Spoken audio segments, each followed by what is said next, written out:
ជីវិតមនុស្សយើងបើរស់នៅឲ្យសាមញ្ញពេញចិត្តនឹងអ្វីដែលខ្លួនឯងមានរៀនទទួលស្គាល់ការពិតបើកចិត្តឲ្យទូលាយធ្វើល្អឲ្យបានច្រើនប៉ុណ្ណឹងគឺយើងអាចមានសេចក្តីសុខហើយជីវិតមិនថាមានឬក្រនោះទេអ្នកត្រូវតែមានចិត្តសប្បុរសចំពោះមនុស្សជុំវិញខ្លួនរស់នៅឲ្យសាមញ្ញ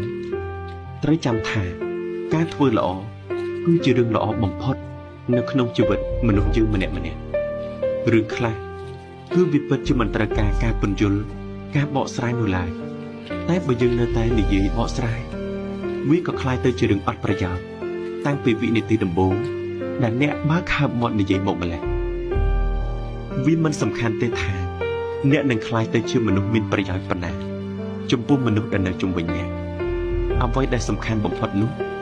គឺតើមានមនុស្សប៉ុន្មាននាក់ដែលនៅក្បែរអ្នកមិនបោះបង់អ្នកចោលនៅពេលដែលអ្នកជួបទុក្ខមានបញ្ហា